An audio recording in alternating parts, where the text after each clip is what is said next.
Before we begin, let us decide. Pardon me? We have a vote here for the 15th. That's a week from Wednesday. 15th. Sure. Decide. What do you think, Dr. Stein? Yeah, I don't care. Exams are funny because it's sometimes I usually do exams all on the same day, and it's like, Yeah. I mean, how much can I listen to? You go ahead. What are we doing in lab today? Mostly iWorks related stuff. Why? How long will it? Oh, you always ask that. Yeah, I gotta know. Like 3 hours, probably. Yeah, we got a plan. You got a plan. Could it last more than an hour and a half? I don't think so. Okay. Yeah, well, same to you, buddy. Like 30 minutes? An hour. Probably a little more than an hour, but no more than an hour and a half.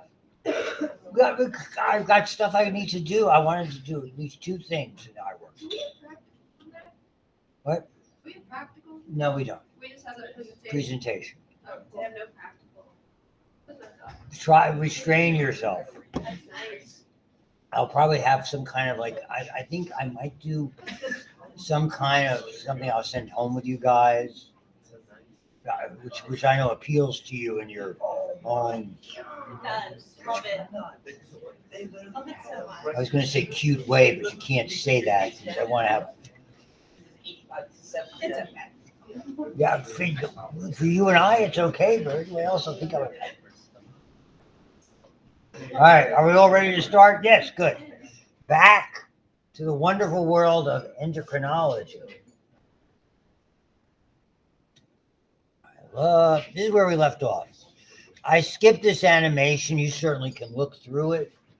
It's got a lot of the G protein and second messenger stuff. I think it's probably a pretty good animation, but I skipped it, and it's not a problem. And this is where really I think I'd like to pick it up here.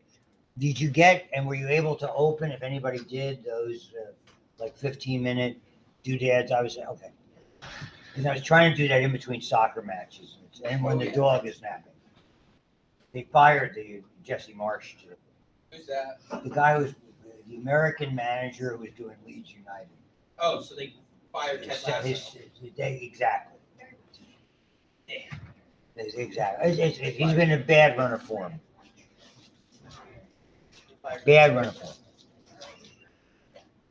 So, there was coming. There's a. I would assume you're not this. What's his name? What? What was his name? Jesse Marsh. Jesse Marsh. I was assuming you weren't a fan of his.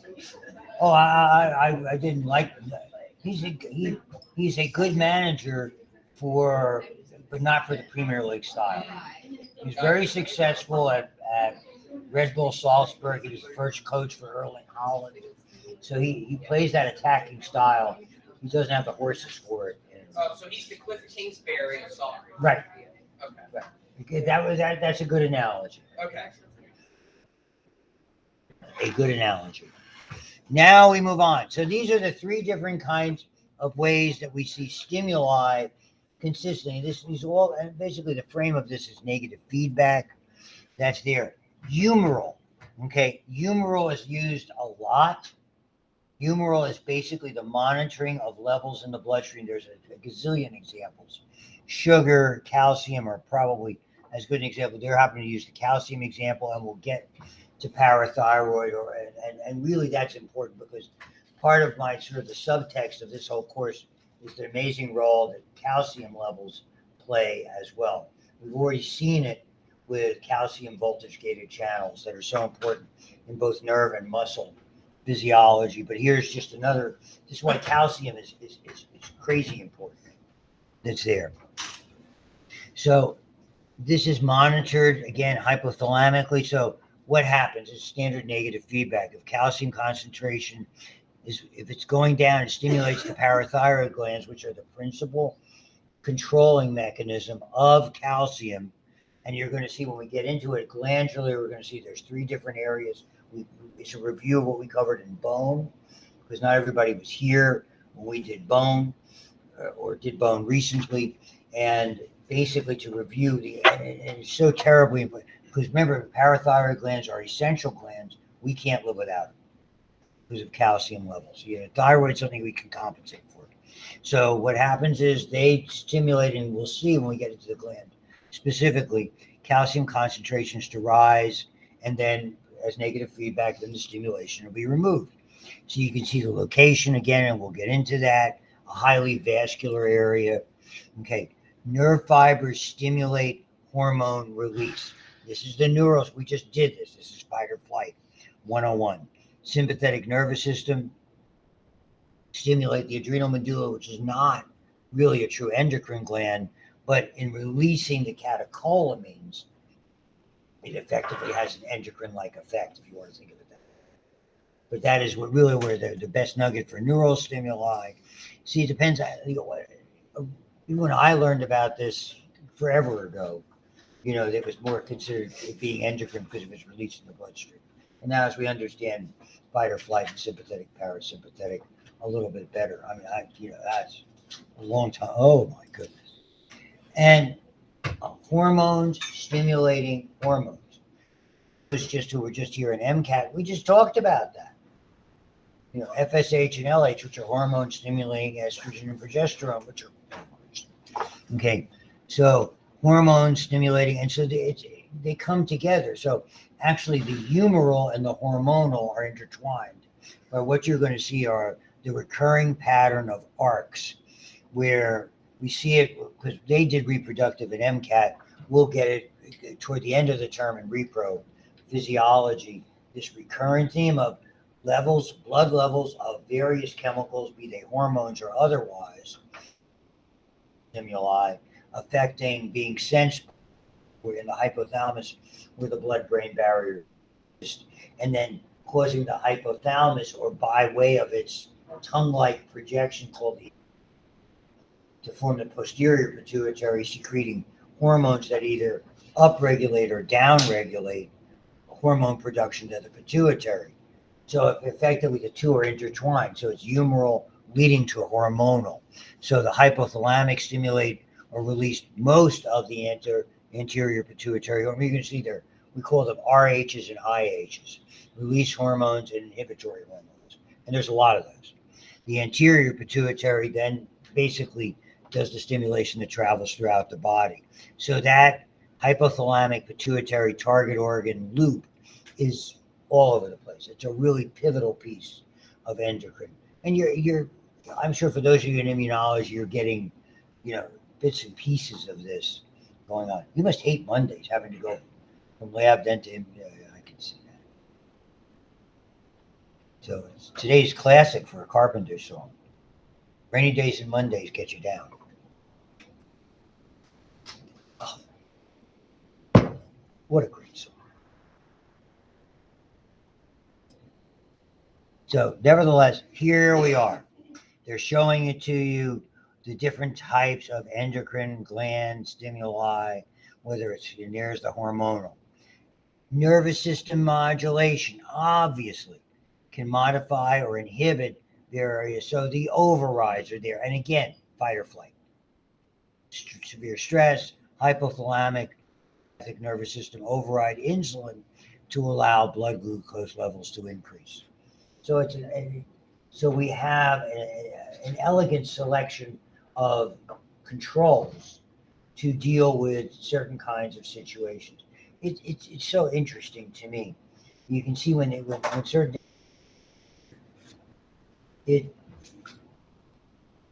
I guess when I get specific instances, I think I'll cite those to you, because there are just so many interesting things that occur where these controls modify and override, and really, so it's easier for me to recall them when we're doing the specific unit. So what's the target cell? It's got to have the receptor. So some are limited and some are generalized. So when we get to the pituitary, really, we're going in, today is mostly a pituitary day. You're going to see that one of the big six, I call them, hormones that it produces, called ACTH, which is the acronym for adrenocortical, the adrenal cortex, tropic for stimulating hormone. It's very specific. It doesn't matter where that is in the body. The only place where there are receptors are on the exterior of the adrenal gland, on the adrenal cortical portion of the gland. That's it. Thyroid hormone receptors everywhere. So blood levels, number of receptors, and how well they bind. Pretty generic information, I think. And the amount of hormone has either upregulation, more receptors in response, down regulations, lose receptors in response. So you can see that there is some modification. So the prolonged activities, okay, if there's not enough hormone, there'll be more receptors that will form in the presence of large amounts of the hormones. It'll down regulate. So, that's part of an adaptive process that goes on. So in that way, you have to consider the endocrine as having a certain dynamic. And it's one of the neatest thing about the body, how it changes in response to various situations, I think. So as you can see, because they are fat-soluble, non-polar, steroids and thyroid hormones have to have plasma protein carriers. All the others are soluble within the plasma and they don't require the carriers. When we get into a little bit into the bloodstream, we're going to look a little bit more closely at those carrier protein molecules. So we begin, and that's a chapter that's coming up. Okay, rate of release, speed at which is inactivated, always playing a role, how they're degraded, okay, degrading the enzymes that are present, normally kidneys, and then the liver, of course. Those are the three. Liver and kidney detoxify or degrade most things that are there, and then others enzymatically are degraded as well. And half-life has so many interesting definitions. We typically use this one. Time required for that hormonal level to be deactivated. When we talk about a medication, same kind of idea. So when we talk about the antibiotic that you might take, its half-life is how long it takes for half of it to be metabolized into a reduced or non-active state. Depending on what it is, response times vary. Steroids, because of the fat-soluble nature and the fact that they don't work through those G protein receptors, hours, some are inactive until they get to target cells, ranges from, as you can see, seconds to hours, and the diminishing, it can persist for even much longer periods of time that are there. So all of those are dependent mostly on its solubility factor, whether it's water or lipid solubility, as you might guess already. So whether or not we're using G protein passageways or we're using the intracellular passageways in transcription and translation, voila. Now you have this sort of comparison chart. Happy dance. There are effects when multiple hormones affect, one hormone affecting without another hormone being present. Reproductive hormones need thyroid hormone to have an effect. That's there. So you're effectively, one is permitting the other to work versus synergism is more of an amplification that are there. Okay. So and think of fight or flight. How do we get this very large amount of glucose released at the energy to deal with the energy demands of fight or flight? You have two hormones working together. You have glucagon coming from the pancreas, and you have the epinephrine that's been released by way of the adrenal medulla, both creating that. So that's a synergistic effect. So one is permits, one they work together. And I love this one the most. If one can love a hormone. I know. You know what that means? SBT. Strange but true. Anytime I see systems like that, and we're going to look at this closely, as I'm going to show you something that we used years ago, which was called the glucose tolerance test. We have more sophisticated methods of monitoring diabetes, though it's still used, is to watch the married effects of insulin and glucagon, the simultaneous release of these products. Because what it does, and I say this all the time, if you have me for micro, you heard it, living systems don't make sharp turns. Things are gradual. And this creates a very interesting sort of gradual adaptation to circumstances that are there, which brings us now more past the anatomy and into the physiology and production of specific areas. The hypothalamus, small, blood-brain barrier, the weakest, has a little stalk that, if you remember the brain dissection, for those that did it, you might have seen either probably saw the remnant of it, or at least the area where it's from, called the infundibulum. The fancy name for the pituitary gland is the hypophysis. Okay, and this has to do with the different hormones that are part of the pituitary. We have 6 in the anterior and 2 in the posterior. Then we'll look more closely at the release hormones that come from the posterior. So the posterior pituitary is nervous tissue. So effectively, those secretions are actually neurotransmitters, except they're neurotransmitters that go into the bloodstream rather than contacting another nerve. So I mean, that's, it's a fine line between what the neurotransmitter like dopamine that we would see exclusively in the nervous system, but it's still, they're really in the family of them. So call them neurohormones as they do here. So the posterior lobe, which is a long and made up of part of the infundibulum. Another name we use is the neurohypophysis, where the quote unquote true glandular portion of true glandular cells, if you look at them anatomically, is called the adeno, and adeno means gland. So, and really, when you look at cancers, where do we see the most common cancers? By far and away, other than skin, glandular tissue. Breast and prostate, which are glandular tissue. Those are, and you'll see the name adenocarcinoma. It's associated with it. Okay. Posterior lobe, derived from a downgrowth of the brain, and it has, and this is this interesting track that's involved. So the neural connection going from the hypothalamus to the area which we consider the hypophysis. The nuclei are important if we're looking at anatomy, not for us. Paraventricular and supraoptic. And sometimes you'll see conditions where they'll talk about damage in the supraoptic nucleus. And I think a very famous actor who died prematurely, who was wonderful, named Dudley Moore, who was in he was in a wonderful movie called 10.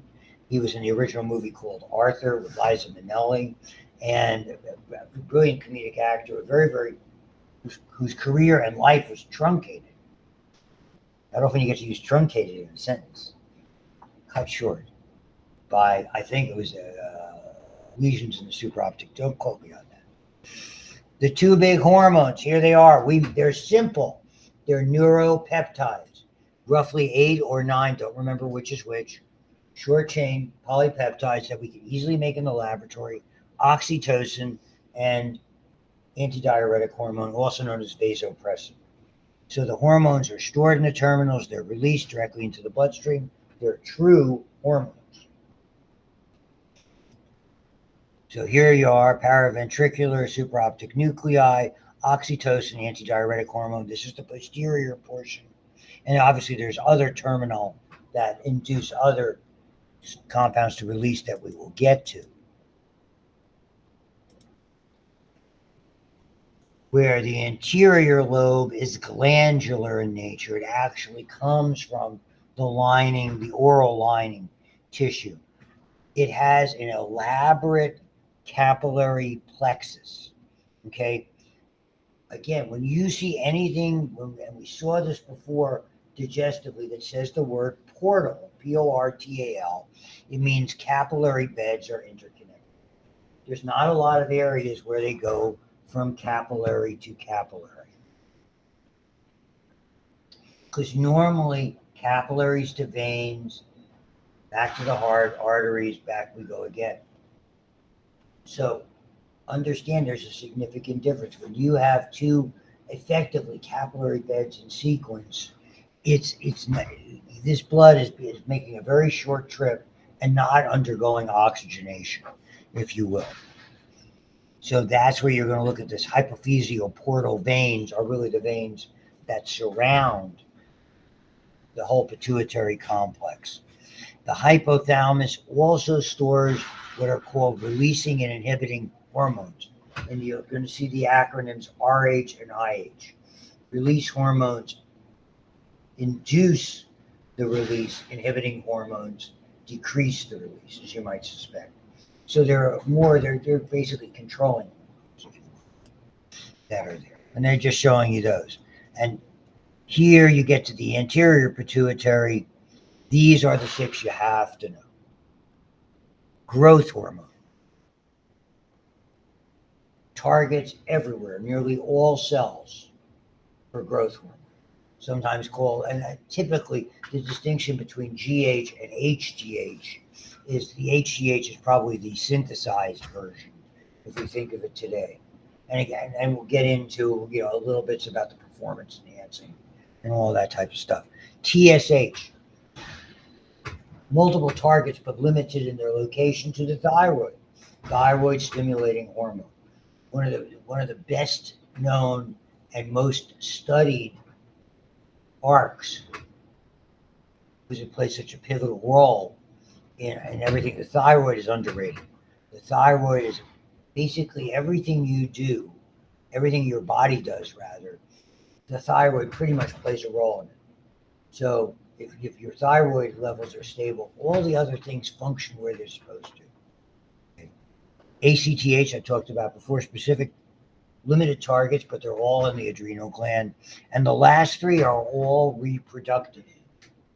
So the reproductive physiology that we touched on a little bit, talking about sympathetic and parasympathetic and the interplay that they have there, the controls follicle stimulating hormone. What are follicles?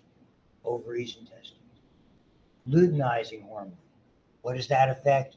The production of other agents in those areas, specifically estrogen, progesterone, testosterone. Those are the big players. It's not exclusive with luteinizing hormone, but those are the ones certainly to recall. And one that's maybe the least understood, prolactin, obviously playing a role in lactation, has other roles that are there as well. Okay, so we'll go. Those are all the big 6 players in the pituitary, other than the release hormones and the inhibitory hormones, which don't necessarily apply to every system. When we look at reproductive, there's really one. It doesn't really have so much inhibitory. It's the absence of what's called GnRH, gonadotropin releasing hormone. The FSH, the LH, and the prolactin are collectively called gonadotropins. And so you only really have an up control rather than a down control. So there's little nuances that are there as well. Let's start with the 2 true hormones, because they effectively go in the bloodstream and travel all over: oxytocin and antidiuretic hormone, also known as vasopressin. 9 amino acids, differ slightly, easily made genetically. Call it Pitocin. Did you hear about someone inducing labor? And the other one is called DDAVP. Okay, DDA to indicate its genetic manufacture, VP for vasopressin. Both used all over a lot. Oxytocin, stimulating uterine contractions, one of those interesting positive feedback loops. Hormonal trigger for milk ejection, both positive feedback. Neurotransmitter in the brain by way of that PIP2 calcium second messenger system. So it has more than that one role. But the principal clinical usage, when it's manufactured genetically, obviously, is to induce labor. So we're familiar with that. Antidiuretic hormone. Specifically how it works, and we review this again, particularly when we look at kidney function, and to some extent blood pressure. So we have a look-see with this. When antidiuretic hormone is released, okay, it's based on osmoreceptors. So it's monitoring the osmolar concentration, monitoring solutes. If the concentration is too high, okay, So posterior pituitary triggered to secrete antidiuretic hormone. We want to retain more fluid to reduce the high levels of the osmolar concentration.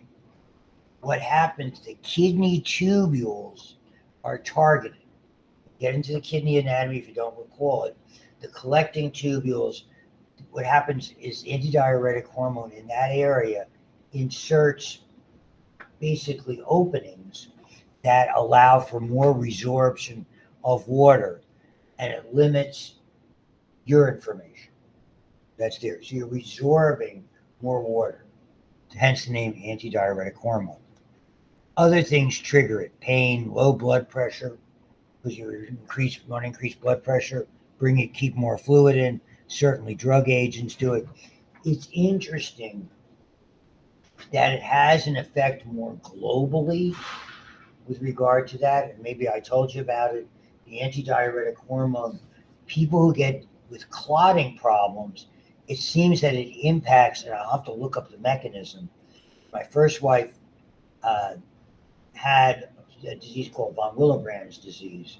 She had a variant, comparatively mild variant. She only bled during large, major surgical intervention.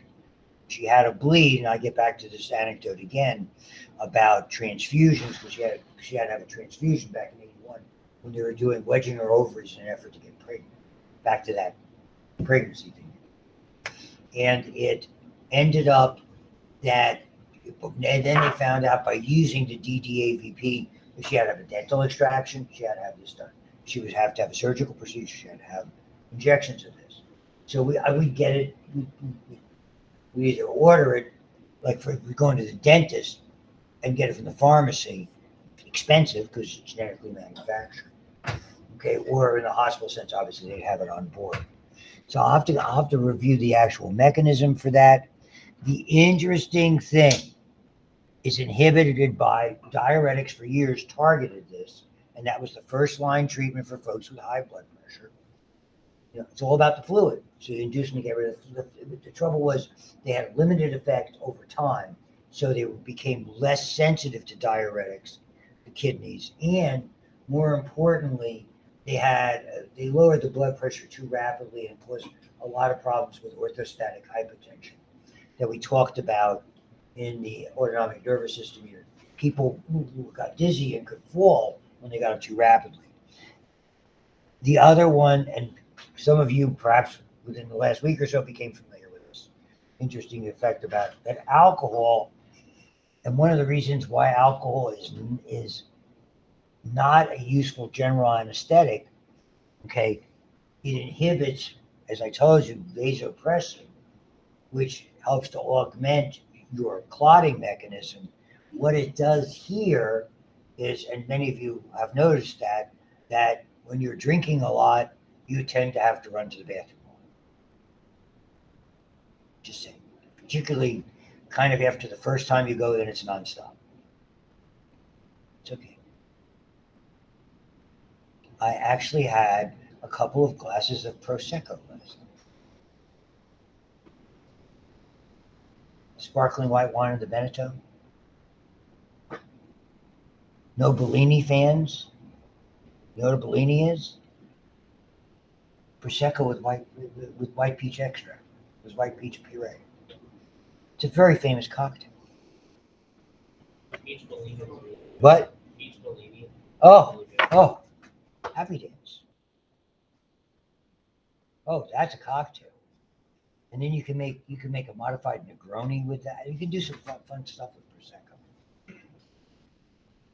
We did it more mimosa style last night. Orange. Because it was I got a dry Prosecco.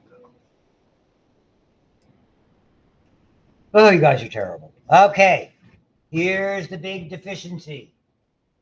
The biggest clinical problem, diabetes insipidus, known as salt diabetes. There is sugar diabetes, diabetes mellitus, which we spend a lot of time on this week, I'm sure we will, and diabetes insipidus, known as salt diabetes. Antidiuretic hormone, and big problem with that is you have nothing to retain fluid when you need to retain fluid. So diabetes, I told you this before. What does it mean? The great thirst. The difference is sugar diabetes, diabetes mellitus, the urine has a higher concentration of sugars, whereas in diabetes insipidus, the urine has a higher electrolyte concentration of salts. Hence the name.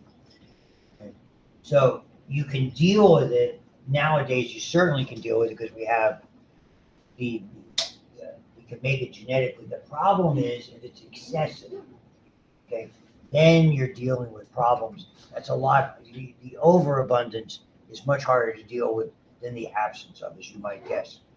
It's just like having a thyroid problem. We have thyroid supplements been around for a long time. So this is something that's solved the diabetes insipidus problem. Why you don't hear about it as much. Next, as I like to call them, the big six, and we'll analyze and look at each one of them that are there. Growth hormone. Again, blood-borne, multiple targets, multiple cells, cyclic AMP second messenger system. When they look at growth-related hormones or tropic hormones that regulate other hormones, to me, I think it's a misnomer not to put growth hormone in that. Okay? That's why I would not ask you a question about it that are there. Maybe it doesn't regulate the secretion of other hormones, but when I think about tropic, I think about growth. So, I think it's just misplaced how they would put that there. Another name is somatotropin. Okay? And the cells are specific, direct actions on metabolism, indirectly on promoting growth. Direct actions. This is the neat tug of war biologically between insulin and growth hormone. When you're eating, you're inducing the release of insulin. You're using carbohydrates principally as your energy source. Your bodily activities are reliant on insulin and carbohydrate to replenish the ATP. So it's carbohydrate for energy. The opposite for growth hormone, as you will see later, for androgens like testosterone, is they do similar activities metabolically, stimulating growth, metabolic repair, but they utilize fat as its energy source. That's the beauty of why, or the non-beauty of why there's such a performance-enhancing drug. It's the perfect rehabilitative drug for muscle injuries, for joint injuries, for bone injuries, for strengthening. You're accelerating repair at the expense of fat. You're producing lean, if you will, muscle mass. Inordinately so. That's the good news. But the bad news is what happens when you metabolize excessive amounts of fats. Now you're creating problems, a panorama of problems. Okay? You have a lot of free-flowing fatty acids from the metabolic activity of fat. That can be problematic if you're predisposed to heart or vascular disease from fats that are there. It's highly inflammatory, a lot of those products. Same too with insulin, for that matter, as well. But there's a fair amount of inflammatory nature of those fats, depending on what fats you ingest. And it particularly plays havoc with all those tropic hormones they're talking about. So when people use those kinds of things, it sort of adversely affect, and it's particularly more so with the androgen-like substances, with that category of performance-enhancing drugs, okay, that play havoc with reproductive processes. So there's a lot. Is it useful? Yeah. The fact that we have it now has made, and now and every year I have students who, when they were little, we talked about that, having growth hormone injections, because when they do those body charts that we had talked about previously, the height and weight charts, or the length and weight charts for babies, if you were in the wrong percentile for a sufficient amount of time, that's something they didn't have available before the genetic production of growth hormone. You had to, there was limited availability of it. And the only people who were doing that were doing it to very, very specific patients who met specific criteria because there was limited availability of non-genetic growth hormone. So I mean, you had somebody who was in that category. So glucose sparing, decreased rate of cellular glucose and metabolism for glucose. Liver breaks down glycogen into glucose, increases blood levels of fatty acids. Fuel encourages protein synthesis indirectly. So it creates growth factors that are similar to insulin. That's what IGFs are. Insulin-like growth factors, that cellular intake of nutrients to synthesize DNA and protein, collagen deposition of bone, muscle repair, fracture repair, most cells to enlarge, divide, major targets, bone, skeletal muscle. So for an athlete, imagine the effects are dramatic. Chiefly regulated by hypothalamic hormones, okay, growth hormone releasing hormone triggered by low blood growth hormone or glucose or high amino acid levels. Growth inhibiting hormone, okay, called somatostatin. We're going to see that plays a role elsewhere, triggered by increases in growth hormone and IGF levels. And also you can see there's a hunger hormone called ghrelin, which we look at a little bit down the road in digestion. Let me just summarize that. They always show these in the endocrine unit. What happens when there's, like from a tumor, an abnormal production. Giantism or gigantism, depending on who you read, or acromegaly, and it's based on whether the growth plates are open or closed. If the growth plates are open, gigantism. If the growth plates are closed, then the bones don't elongate, they widen and thicken. It's particularly visible in what's called acral areas, fingers, toes, chin, nose, facially. And so you get a very unpleasant, and for those in MCAT, they did I wouldn't even call it a grade B horror movie. It was a grade C horror movie called Tarantula. Look that up. That was here about somebody getting acromegaly. That was really bad. I mean, that made Night of the Lepus look good. That takes some doing.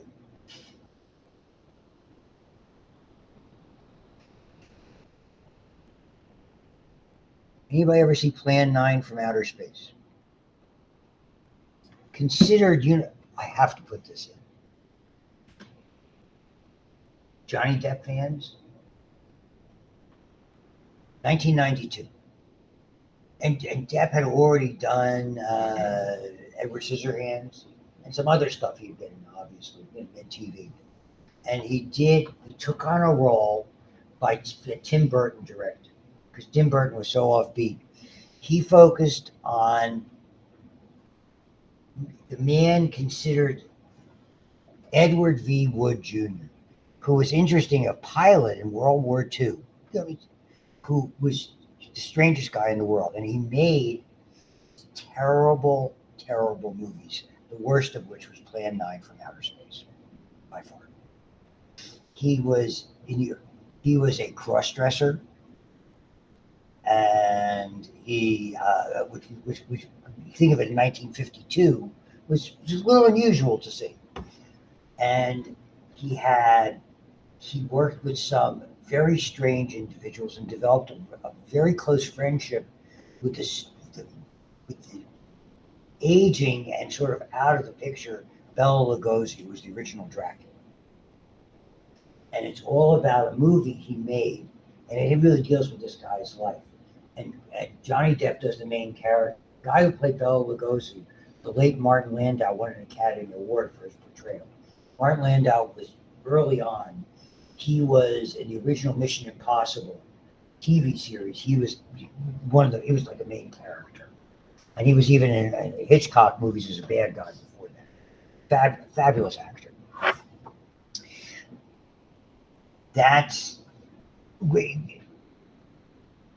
I don't even know how I got there, but it was just as movies go. But that is such a brilliant movie. It's not. It's very, very interesting. But what you see what's her name from Sex and the City, Jessica, Sarah Jessica Parker. Was married to, yeah. She was in an early role in that movie and everything like that. Oh, great, great, great, great, great. Watch that movie.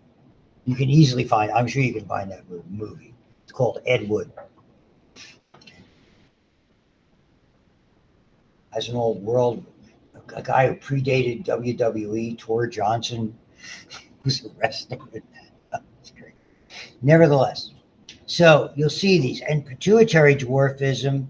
Okay, again, in the absence of it, that's there. In adults, if you don't have it, there's ways. Obviously, now there's ways. They always show you this illustration, the dwarfism, and there's a difference between achondroplastic and pituitary dwarfism. One being genetic, one being again hormonal or endocrine based. That's there, and you can see that. And somewhere down the road, you'll see a picture in any one of these texts about somebody with acromegaly. TSH, okay, thyrotropin, thyrotropic cells. This is part of that arc that's involved. And this is the classic arc for thyroid problems. Thyroid hormone levels normally, when they're sufficient, inhibit thyroid releasing hormone. When there's not enough thyroid hormone, it's continuous, this process, then the hypothalamus will produce TRH, thyroid release hormone. That will trigger the release of thyroid stimulating hormone, TSH. Rising blood levels of thyroid hormones that act on both the pituitary and the hypothalamus. Also, growth hormone, inhibitory hormone, plays a role with regard to that. So this is the arc I'm talking about. So as long as the thyroid is working and there's a sufficient amount, but as the thyroid hormone levels drop in the bloodstream, the hypothalamus will generate the release hormone, the pituitary will be the stimulating hormone, the thyroid gland will be impacted.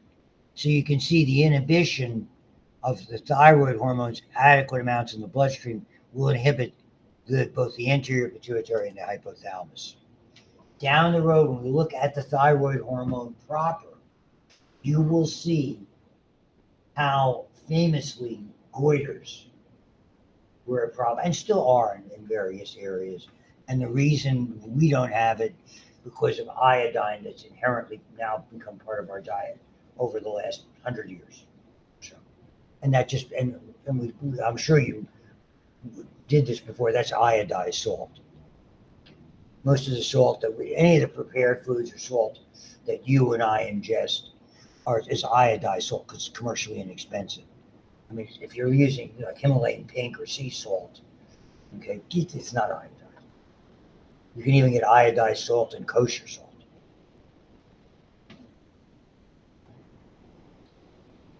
Sooner or later, you guys are going to cook.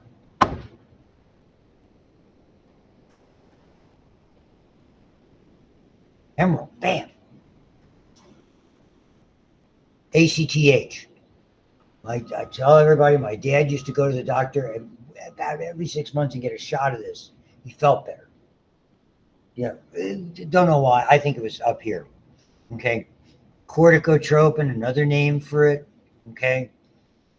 There's, as you can see, there's other names that are involved in the pathway. Stimulates the adrenal cortex to release aptly named corticosteroids. Triggers the hypothalamus, is the trigger. Again, when there's low level of circulating steroid hormones of this type, corticotropin release hormone, and it's done on pretty much on a daily basis. Why is this important? Highest level in the morning. Internal and external factors. Okay, altered fever. We need more steroids, hypoglycemia, stressors. We respond, and I think it's what my dad took. Why is that important? Any of you medical? For years, now we have biologicals, like I take. A lot of people with autoimmune, what now we call autoimmune disorders we used to call connective tissue disorders, part of what they took were steroids all the time. Rheumatoid arthritis, they took steroids. Lupus, they took steroids. a lot of conditions they take steroids for. So we use steroids a lot. A lot of times short bursts, and maybe some of you have taken that, it's called a dose pack. It's like if you have poison ivy, you would use it. You have an acute arthritic flare. It starts with a high dose, 6, 5, 4, 3, 2, 1 over 6 days. You take it at specific times. When you discontinue it, the last doses are in the morning. You don't want to alter steroid balance. So as you discontinue it, you do so to make sure that you're taking your steroids more frequently and in larger doses in the morning because you're less likely to alter the arc, is the theory behind that. We saw that a lot because we had a lot. I mean, I operated on a lot of patients with steroids, and a lot of times you actually gave them extra steroids, okay? Because steroids are something you use to respond to stress. So you might utilize that as part of, to try to get their bodies more prepped for surgery if they were impacted by being chronic steroid users. Just saying. And it's a little different today because of the biologicals, but it still exists. Like I have, if my arthritis flares, I have an injection I can give myself, an intramuscular injection of steroid. But if it's like, oh my God, I can't move. My stuff's not working. And then the gonadotropin, so we'll finish with this. FSH and LH, we talked about before, gonadotropic. FSH gametes, where it gets its name, gonadotropic, egg and sperm. LH, gonadal hormones, plays a role in follicle maturation, triggers ovulation, release of estrogen and progesterone. We'll get into all of that with repro, and in the male, testosterone. Absent from the blood in prepubescent boys and girls. It's based on this bad boy, GnRH, during and after puberty, suppressed by levels of gonadal hormones. The prolactin, milk production in females, roles in males not clearly understood, controlled by an inhibiting hormone and dopamine that are there. It's interesting. So normally it's suppressed. What we see the oddball thing is when someone has a pituitary tumor, one of the giveaways is inappropriate lactation. For whatever reason, the prolactin is produced excessively in both male and females, and leads to so it's kind of like a tell. It's a little marker to keep in the back of your head. Okay. Increased estrogen levels, reignite breast swelling and tenderness during menstrual cycle. Blood levels rise toward the end of pregnancy, suckling stimulates it, etc. Hyper is more common than hypo. Hypo is not a problem with anyone except someone who's nursing. Most frequent abnormality, anterior pituitary tumors, etc. So, and these are other things that go along with it, infertility and impotence as well. We will stop here and we'll get to the more specific target organs and their role afterwards. Thank you. See you in lab. We'll be in the, as soon as Dr. Lasota gets out, we'll get into the environmental.